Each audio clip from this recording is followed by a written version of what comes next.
नमस्कार, स्वागत है आप सभी का हमारे इस चैनल पर। तो हम लोग पढ़ रहे थे मध्यकालीन भारत, और मध्यकालीन भारत में आज हम लोग का जो टॉपिक रहेगा वो रहेगा भारत पर तुर्कों का आक्रमण। चूँकि इसके पहले मैंने आपको इस्लाम धर्म के बारे में बता दिया है, और जो इस्लाम धर्म की उत्पत्ति कैसे हुई, मोहम्मद पैगंबर साहब कौन थे, ये सारी चीज़ें हम लोगों ने डिस्कस कर ली है। फिर मैंने आपको अरब आक्रमण पढ़ा दिया है। ये सारी वीडियोज़ आप देख लीजिए। अब जो हमारा नया टॉपिक है वो है तुर्कों का आक्रमण।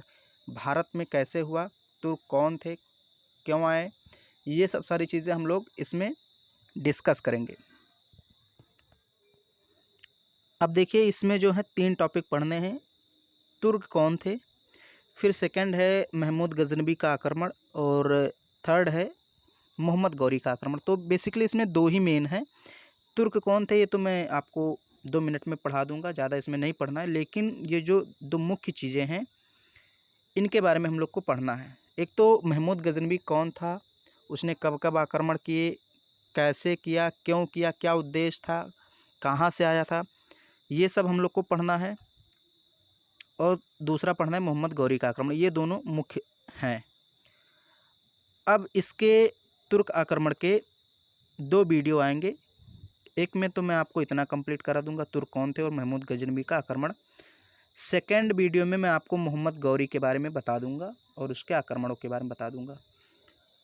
तो आज हम लोग बात करेंगे तुर्क कौन थे और महमूद गजनवी के आक्रमण के बारे में। तो वीडियो को पूरा देखना। अगर आपके पास कॉपी है, कलम है तो बहुत अच्छी बात है, लेकिन अगर नहीं भी है तो पीडीएफ तो मैं दे ही देता हूँ। टेलीग्राम चैनल को आप ज्वाइन कर लीजिएगा। ध्यान से समझिएगा, सारी चीज़ें आपको पीडीएफ में लिखी की लिखी मिल जाएंगी। जो भी यहाँ पर मैं पढ़ाऊँगा सेम टू सेम वैसा ही पीडीएफ आपको मिल जाएगा। तो बस आपको सिर्फ और सिर्फ समझना है। तो सबसे पहले जब हम लोग बात करते हैं तुर्कों के आक्रमण की, यानी इन्वेजन ऑफ द तुर्क, तो मन में एक सवाल आता है, तुर्क थे कौन और कहाँ से आए थे। तो पहले हम यही जान लेते हैं, तुर्क कौन थे। देखिए, तुर्क एक बहुत ही बर्बर और लड़ाकू जाति थी। लड़ाकू मतलब लड़ने वाली, बहुत ही बर्बर, खूंखार, चोरी डकैती करने वाली। यह जाति चीन के उत्तर पश्चिमी भागों में रहती थी, यानी मध्य एशिया में रहती थी। आप बेसिकली चीन का जो उत्तर पश्चिमी भाग है या उसको आप मध्य एशिया भी बोल सकते हैं। जब यह जाति उमैया वंश के संपर्क में आई, उमैया वंश यानी कि इस्लाम धर्म से संबंधित एक वंश था, तो जब उमैया वंश के संपर्क में आई तो इसने इस्लाम धर्म को स्वीकार कर लिया। यानी तुर्क जो थे शुरुआत में इस्लाम धर्म के नहीं थे। जब ये उमैया वंश के संपर्क में आए तो इन्होंने इस्लाम धर्म को अपना लिया उनसे प्रभावित होकर। अब वे एक विशाल मुस्लिम साम्राज्य की स्थापना करना चाहते थे। अब उनका उद्देश्य बदल गया था। शुरुआत में तो एक जाति थे, खूंखार, बर्बर, असभ्य, लड़ाकू थे, लेकिन जब ये उमैया वंश के संपर्क में आए तो उन्होंने इस्लाम धर्म को स्वीकार किया, उससे प्रभावित हुए और फिर वो मुस्लिम साम्राज्य की स्थापना करने के लिए लालयित हो गए। मतलब उन्होंने अपना एक उद्देश्य बना लिया कि हाँ, पूरे विश्व में अब मुस्लिम साम्राज्य की स्थापना हो। देखिए, मैं डायरेक्ट आपको महमूद गजनवी पे लेके नहीं चल रहा हूँ। थोड़ा सा कुछ शासक हैं जिन्होंने गजनी में गजनी वंश की स्थापना की और वहाँ पर शासन किया, उनके बारे में हम लोग जान लेते हैं। फिर उसके बाद मैं महमूद गजनवी पे चलूँगा। तो यहाँ पर हम बात करते हैं सबसे पहले एक शासक अलप्तगीन की। अलप्तगीन कौन था? देखिए, अलप्तगीन बुखारा, बुखारा कहाँ है? एक स्थान का नाम है जो कि उज्बेकिस्तान में है। उज्बेकिस्तान की राजधानी ताशकंद। तो अलप्तगीन बुखारा के समानी वंश के शासक अब्दुल मलिक का गुलाम था। यानी बुखारा में एक समानी वंश रहता था। कौन सा वंश? समानी वंश। और उस समानी वंश का शासक था अबुल मलिक। अबुल मलिक उसी का गुलाम था अलप्तगीन। अबुल मलिक ने उसे उसकी प्रतिभा और सैनिक गुणों से प्रभावित होकर खुरासान यानी कि ईरान का गवर्नर बना दिया था। तो समझिए इस बात को। जब अबू मलिक की मृत्यु हो गई तब अलप्तगीन ने अफ़गानिस्तान के पास एक नए राज्य की स्थापना की और गजनी को अपनी राजधानी बनाया। यह गजनी साम्राज्य यामनी वंश या गजनी वंश का संस्थापक था। समझिए बात को। अलप्तगीन कौन था? तो अलप्तगीन अबुल मलिक का गुलाम था। अबुल मलिक कौन था? अफ़गानिस्तान में बुखारा का एक शमानी वंश था, उसी वंश का शासक था अबुल मलिक। तो जब अबुल मलिक की मृत्यु हुई तो पूरा जो उसका साम्राज्य था वो तो अलप्तगीन के हाथों में आ ही गया। साथ ही साथ इसने क्या किया, अपना विस्तार किया और अफ़गानिस्तान में एक नए साम्राज्य की स्थापना कर दी। गजनी साम्राज्य, या फिर आप जिसको बोल सकते हैं यामनी वंश या गजनी वंश, इसकी स्थापना कर दी और गजनी को अपनी राजधानी बना लिया। तो ये तो अलप्तगीन के बारे में इतनी जानकारी है, ज़्यादा खास आपको नहीं जानना है, बट ये जानिए कि गजनी वंश की, जो यामनी वंश की स्थापना किसने की थी? तो अलप्तगीन ने। अब यहाँ पर बात आती है सुबुक्तगीन, आगे जो इसके शासक बनेगा सुबुक्तगीन। ये थोड़ा सा आपको इम्पोर्टेंट है जानना, सुबुक्तगीन। यहाँ एक दो फैक्ट आपको मिल जाएंगे। अलप्तगीन की मृत्यु के बाद सुबुक्तगीन यानी 977 से 997 ईस्वी तक गजनी की गद्दी पर बैठा। जब अलप्तगीन की मृत्यु हुई तो सुबुक्तगीन गद्दी पर बैठा और 977 से 997 ईस्वी तक ये गजनी की गद्दी पर शासन करता है। प्रारंभ में वह एक दास था जिसे अलप्तगीन ने खरीद लिया था और अपने गुलाम की प्रतिभा से प्रभावित होकर अलप्तगीन ने उसे अपना दामाद बना लिया था और अमीर उल उमरा की उपाधि से सम्मानित किया था। अब ये इम्पॉर्टेंट है, देखिए ये फैक्ट मिल गया। अमीर उल उमरा की उपाधि किसने किसको दी थी? तो अलप्तगीन ने सुबुक्तगीन को दी थी, अमीर उल उमरा। फिर यहाँ पर जो सबसे बड़ी बात है, सबसे इम्पोर्टेंट बात है, वो चीज़ याद करने लायक है।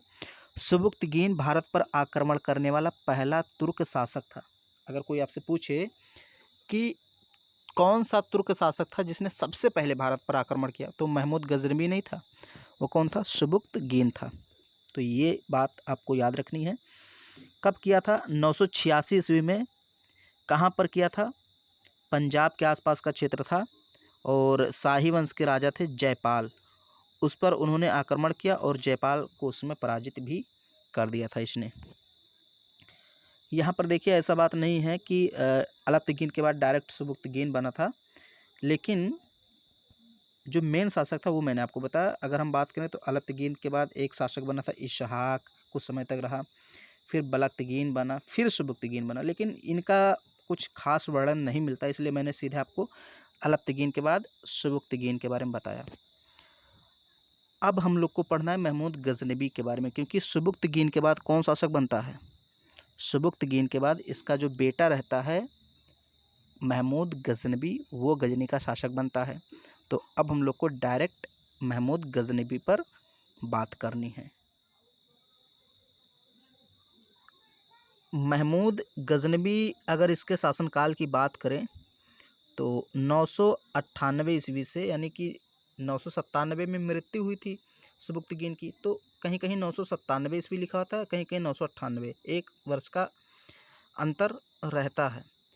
तो 998 ईस्वी से 1030 ईस्वी तक महमूद गजनबी गजनी पर शासन करता है और इसी दौरान ये भारत को भी जीत लेता है। यहाँ पर आप देख लीजिए, ये है महमूद गजनबी। सबसे पहले थोड़ा सा हम लोग प्रारंभिक परिचय जान लेते हैं कि इसका जन्म कहाँ हुआ था, माता पिता कौन थे, कुछ जान लेते हैं शुरुआत में। महमूद गजनबी यामनी वंश का तुर्क आक्रमणकारी था। किस वंश का था? यामनी वंश। और यामनी वंश की स्थापना किसने की? अलप्तगीन ने। यह सुबुक्तगीन का उत्तराधिकारी था जो 998 ईस्वी में गद्दी पर बैठा। कब बैठा? 998 ईस्वी में गजनी की गद्दी पर बैठा। अगर हम इसके जन्म की बात करते हैं तो 2 नवंबर 971 ईस्वी में, कहीं कहीं आपको 1 नवंबर 971 मिल जाता है, तो वो रात का मामला फंस रहा होगा, या फिर 1-2 दिन का अंतर बहुत ज़्यादा इतिहास में मायने नहीं रखता है। तो 2 नवंबर 1971 में कहा जाता है इसका जन्म हुआ, गजनी में हुआ। गजनी कहाँ है? अफ़गानिस्तान में। पिता इसके सुबुक्तगीन थे।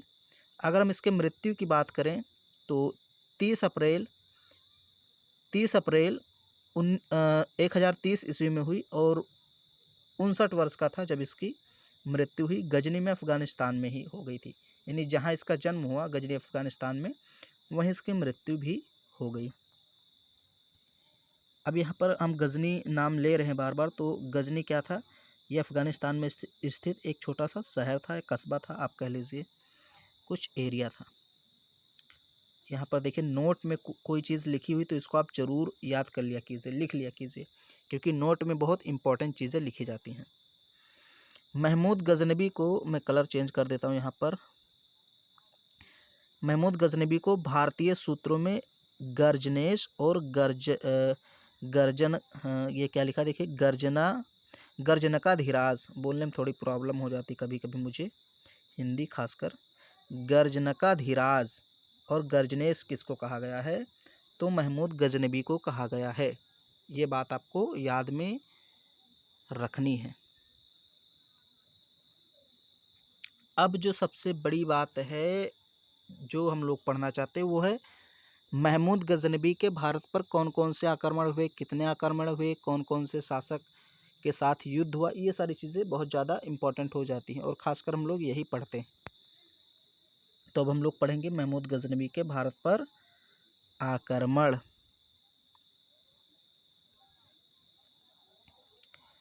महमूद गजनबी ने 1000 ईस्वी से 1027 ईस्वी तक भारत पर कुल 17 बार आक्रमण किया।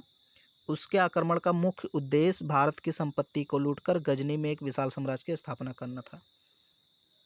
तो ये इम्पोर्टेंट चीज़ यहाँ पर है कि 17 बार आक्रमण किया। कब से शुरू किया? 1000 ईस्वी से कब तक? 1027 ईस्वी तक किया आक्रमण। और सबसे बड़ी बात महमूद गजनबी के बारे में ये है कि ये एक भी युद्ध हारा नहीं। ऐसा तुर्क शासक था जिसने भारत पर जितनी बार आक्रमण किया हर बार उसको जीत मिली। बहुत इंपॉर्टेंट चीज़। इसका उद्देश्य क्या था? यहाँ पर शासन करने नहीं आया था कि हाँ हम भारत को जीत लेंगे फिर वहाँ का राजा बन जाएंगे, शासक बन जाएंगे, ऐसा नहीं था। ये इसको पता था कि भारत बहुत ही समृद्धशाली देश है और इसको सेना की ज़रूरत थी, क्योंकि गजनी में अपने क्षेत्र को बढ़ाना चाहता था, विशाल साम्राज्य की स्थापना करना चाहता था। तो ये सोचता था गजनी में विशाल साम्राज्य की स्थापना तभी कर सकता हूँ जब मेरे पास एक सेना होगी, और सेना मजबूत तभी रहेगी जब उसके खर्चे के लिए पैसा होगा। पैसा कहाँ से मिलेगा इसको? तो इसने नज़र अपनी कहाँ दौड़ाई? भारत पर, कि भारत समृद्धशाली देश है, वहाँ पर बहुत सारे मंदिर हैं और मंदिरों में सोना चांदी खजाना होता है। इसको ये बात पता चल गई थी, तो ये भारत पर आक्रमण करने आता है और धन लूटने आता है। इसको हम लोग बाद में भी बात करेंगे थोड़ा सा इनके उद्देश्यों की, कि और कौन कौन से इसके उद्देश्य थे, लेकिन अभी हम आक्रमण की बात कर रहे हैं। महमूद गजनबी ने 1000 ईस्वी में भारत पर प्रथम आक्रमण करके सीमावर्ती क्षेत्रों के किले को जीत लिया। मतलब जो सीमावर्ती क्षेत्र थे अफ़गानिस्तान के और पाकिस्तान के कुछ आसपास के क्षेत्रों को, उनको जीता। 1000 ईस्वी में ही पहला आक्रमण इसने कर दिया। महमूद ने दूसरा आक्रमण हिंदू शाही राजा जयपाल के विरुद्ध 29 नवंबर सन 1001 ईस्वी में किया था। उन दोनों में भीषण युद्ध हुआ, परंतु महमूद की जोशीली और बड़ी सेना ने जयपाल को हरा दिया। इस अपमान से व्यथित होकर वह जीते जी चिता पर बैठ गया और उसने अपने जीवन का अंत कर लिया। यानी कि जयपाल एक ऐसा शासक था जिसने खुदकुशी कर ली। मतलब पंजाब के आसपास का क्षेत्र इसके अंडर में आता था। तो जयपाल को सुबुक्तगीन ने भी हराया था। मैंने बताया था पहला तुर्क आक्रमणकारी सुबुक्तगीन था, तो उसने भी इसको हराया था। और महमूद गजनवी भी इस पर आक्रमण करके इसको हरा देता है।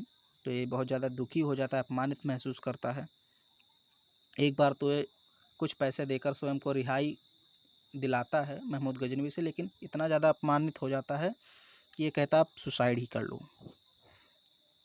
तो यहाँ पर कौन सा शासक सुसाइड करता है?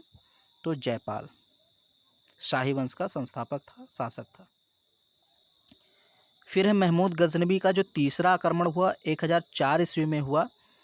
उच्च के शासक, देखिए उच्च एक स्थान का नाम है, उच्च के शासक वाजिरा को दंडित करने के लिए इसने अपना तीसरा आक्रमण किया था। महमूद के भय के कारण वाजिरा सिंधु नदी के किनारे जंगल में शरण लेने को भागा। अंत में उसने आत्महत्या कर ली। तो वही चीज़ हुआ, इसने भी अपमानित महसूस किया और आत्महत्या कर ली। तो ये तीसरा आक्रमण महमूद गजनवी ने कहाँ किया? उच्च के शासक वाजिरा पर किया। इसमें जो मेन आपको याद रखने लायक होंगे वो मैं बता दूंगा कि कौन सा आक्रमण आपको याद रखना है। हाँ, डेट आपको ज़रूर याद रखनी कि जो पहला आक्रमण हुआ था 1000 ईस्वी में हुआ था, अंतिम कब हुआ था, कौन सा मेन था, वो मैं बता दूंगा। 1005 ईस्वी में महमूद गजनबी ने मुल्तान के शासक दाऊद के विरुद्ध ये देखिए मार्च नहीं, यहाँ पर हाँ शायद सही होगा, मार्च किया। मतलब मुल्तान के शासक दाऊद जो थे उन पर आक्रमण किया अपना 1005 ईस्वी में, और ये चौथा आक्रमण था। इस आक्रमण के दौरान उसने भटिंडा के शासक आनंदपाल को भी पराजित कर दिया था और बाद में दाऊद को पराजित कर उसे अधीनता स्वीकार करने के लिए बाध्य किया। ये चौथा आक्रमण था। फिर आगे बात करते हैं पांचवें आक्रमण की। तो पंजाब में ओहिंद एक स्थान था, ओहिंद पर महमूद गजनबी ने जयपाल के पुत्र सुखपाल को नियुक्त किया था। जब जयपाल ने आत्महत्या कर ली थी, मैंने बताया था, तो उसका पौत्र जो था सुखपाल वहाँ शासक बना था, मतलब महमूद गजनबी के अंडर में ही बना था। तो सुखपाल ने इस्लाम धर्म ग्रहण कर लिया था और उसे नौसा शाह कहा जाने लगा था। ये नौसा शाह नहीं, नौकर शाह होना चाहिए, नौकर शाह कहा जाने लगा था। 1007 ईस्वी में सुखपाल ने अपनी स्वतंत्रता की घोषणा कर दी। महमूद गजनबी ने ओहिंद पर आक्रमण किया और नौसा शाह को ये शायद नौसा शाह ही होगा, नौसा शाह को बंदी बना लिया गया और यह पांचवा आक्रमण था। यहाँ नौसा शाह ही होगा, मुझे लगा नौकर शाह होगा, लेकिन नौसा शाह सही होगा। जैसे समझ लीजिए पांचवा आक्रमण क्या हुआ। पंजाब में ओहिंद नामक स्थान था, तो महमूद गजनबी ने जब जयपाल को हराया तो वहाँ जयपाल तो मर गया था, सुसाइड कर लिया था, तो जयपाल का एक पौत्र था, यानी पुत्र था सुखपाल, उसको महमूद गजनबी ने वहाँ का शासक नियुक्त कर दिया। शुरुआत में तो सुखपाल ने इस्लाम धर्म स्वीकार कर लिया और उसका नाम चेंज हो गया था, नौसा शाह कहा जाने लगा था। लेकिन 1007 ईस्वी में सुखपाल ने अपनी स्वतंत्रता घोषित कर दी कि हम आपके अंडर में नहीं रहेंगे। तो महमूद गजनबी को गुस्सा आ गया और उसने फिर से सुखपाल पर आक्रमण करके उसको बंदी बना लिया और पंजाब को फिर से जीत लिया। फिर यहाँ पर है महमूद ने 1008 ईस्वी में अपना छठा आक्रमण किया और इस अभियान के अंतर्गत पहले आनंदपाल को पराजित किया, बाद में उसने इसी वर्ष कांगड़ी पहाड़ी में स्थित नगरकोट पर आक्रमण किया। इस आक्रमण में महमूद को अपार धन की प्राप्ति हुई। तो ये छठा आक्रमण था। छठा आक्रमण कहाँ हुआ? 1008 ईस्वी में आप कह सकते हैं नगरकोट के किले पर या नगरकोट में हुआ, जो कि गुजरात में है। 1009 ईस्वी में सातवें आक्रमण के अंतर्गत महमूद गजनबी ने अलवर राज्य के नारायणपुर पर विजय प्राप्त की। अलवर कहाँ है? राजस्थान में।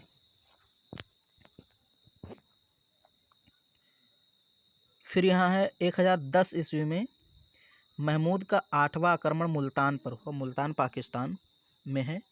वहाँ के शासक दाऊद को पराजित कर उसने मुल्तान के शासन को सदा के लिए अपने अधीन कर लिया। यहाँ पर आप देखिए जो है एक चीज़, यहाँ पर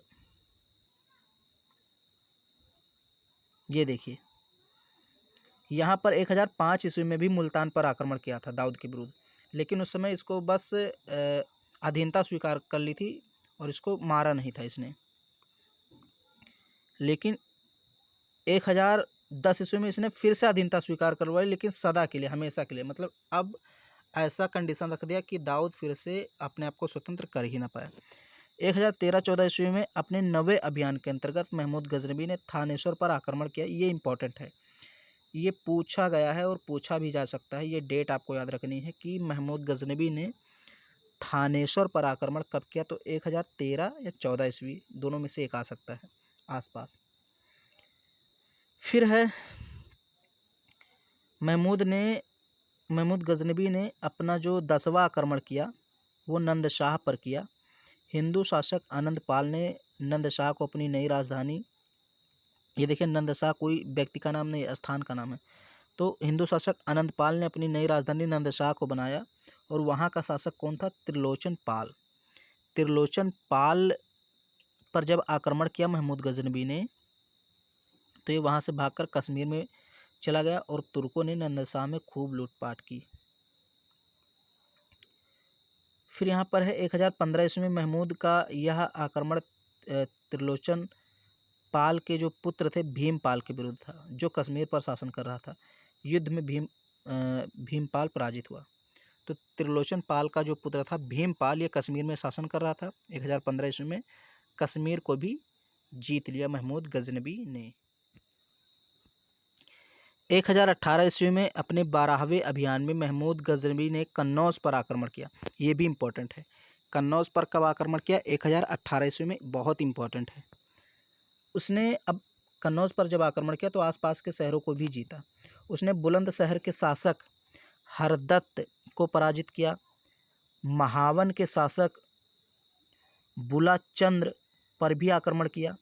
मथुरा के शासक कुलचंद को युद्धभूमि में मार डाला। 1019 ईस्वी में उसने पुनः कन्नौज पर आक्रमण किया। वहाँ के शासक राजपाल ने बिना युद्ध किए ही समर्पण कर दिया, आत्मसमर्पण कर दिया। राजपाल द्वारा इस आत्मसमर्पण से कालिंजर का चंदेल शासक क्रोधित हो गया और उसने ग्वालियर के शासक के साथ संधि कर कन्नौज पर आक्रमण कर दिया और राजपाल को मार डाला।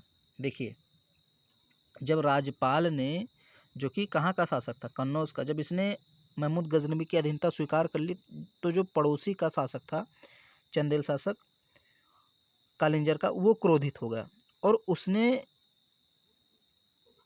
ग्वालियर के शासक के साथ संधि करके कन्नौज पर आक्रमण कर दिया और जयपाल को मार डाला। महमूद का 13वां आक्रमण 1020 ईस्वी में हुआ। इस अभियान में उसने बारी, बुंदेलखंड, किरात, लोहकोट, ये सब उत्तर प्रदेश के कुछ स्थान हैं, इनको जीत लिया। बुलंदशहर के आसपास के क्षेत्र हैं। अपने 14वें आक्रमण के दौरान महमूद ने ग्वालियर तथा कालिंजर पर फिर से आक्रमण किया। ग्वालियर के शासक कीर्तिराज से, ये देखिए संधि कर ली, यहाँ पर होगा संधि कर ली। और कालिंजर के शासक गोंडा, देखिए गोंडा एक स्थान का भी नाम है, यहाँ पर शासक का भी नाम है। गोंडा ने विवश होकर संधि कर ली, यानी दोनों शासकों से संधि कर ली। ये कुछ खास मतलब युद्ध नहीं है, कोई खास आक्रमण नहीं, लेकिन मैंने 17वां आक्रमण पढ़ा दिया आपको यहाँ पर।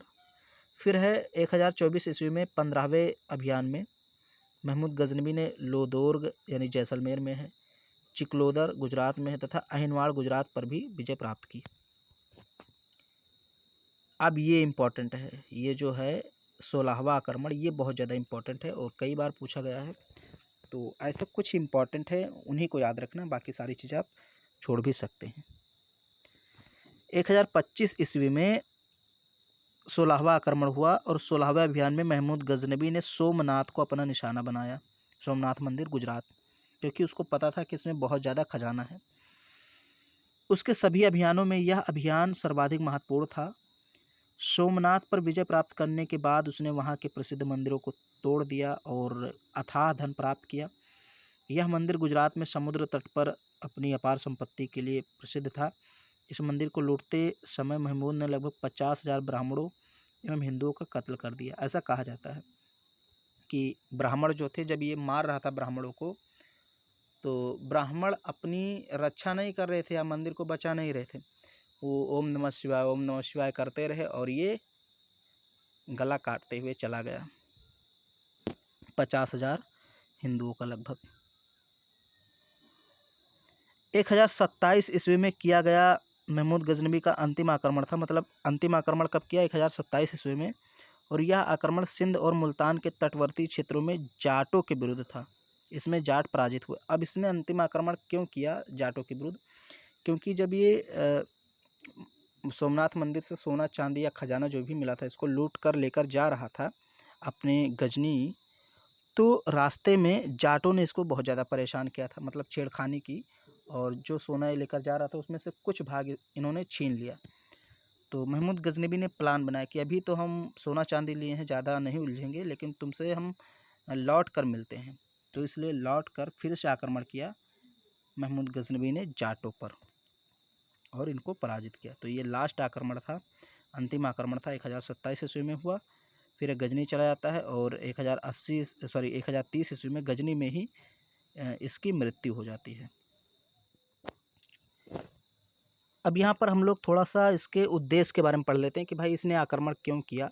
हालांकि सारी चीज़ें आपको पता है, लेकिन फिर भी मैं आपको कुछ पढ़ा देता हूँ यहाँ पर। महमूद के भारतीय आक्रमण का वास्तविक उद्देश्य क्या था? धन की प्राप्ति। और धन क्यों चाहता था ये मैंने आपको बता ही दिया, क्योंकि उसे एक सेना की ज़रूरत थी। सेना की ज़रूरत क्यों थी? क्योंकि उसको गजनी में एक विशाल साम्राज्य की स्थापना करनी थी। वह एक मूर्ति भंजक आक्रमणकारी था। मूर्ति भंजक का मतलब मूर्ति को तोड़ने वाला। महमूद की सेना में सेवंद राय एवं तिलक जैसे हिंदू उच्च पदों पर आसीन थे। तो ये क्वेश्चन पूछ सकता है कि सेवंद राय और तिलक जैसे हिंदू उच्च पदों पर आसीन थे किसके शासनकाल में? महमूद गजनबी के शासनकाल में।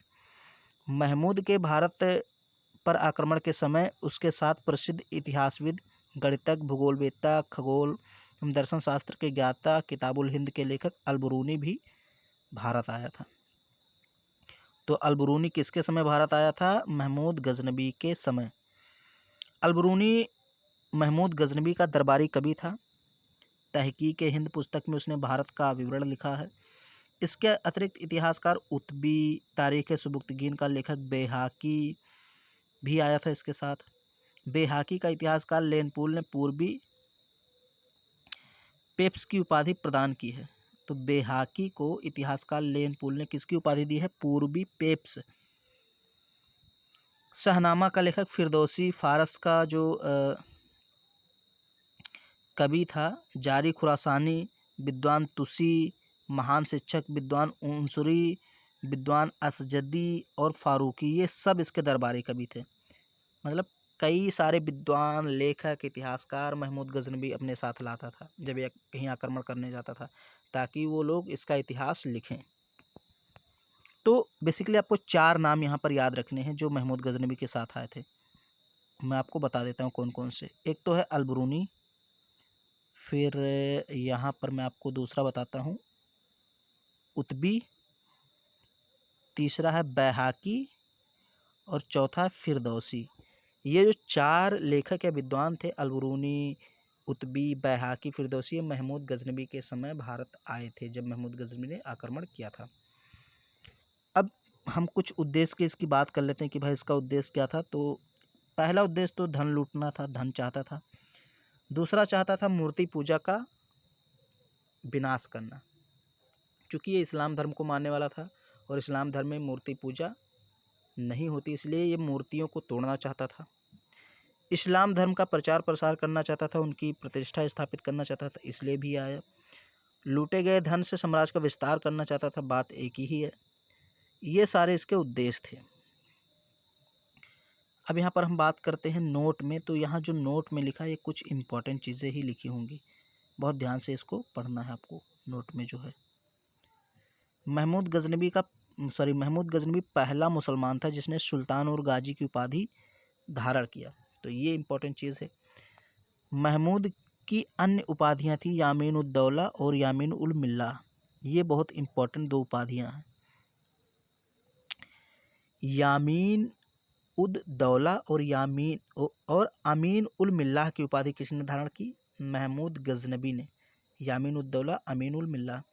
फिर है तीसरा पॉइंट यहाँ पर देखिए इंपॉर्टेंट, महमूद गजनबी ने पहली बार जिहाद का नारा दिया था भारत में। अपने पिता सुबुक्तगीन के शासनकाल में महमूद गजनबी खुरासान का प्रांतीय शासक था।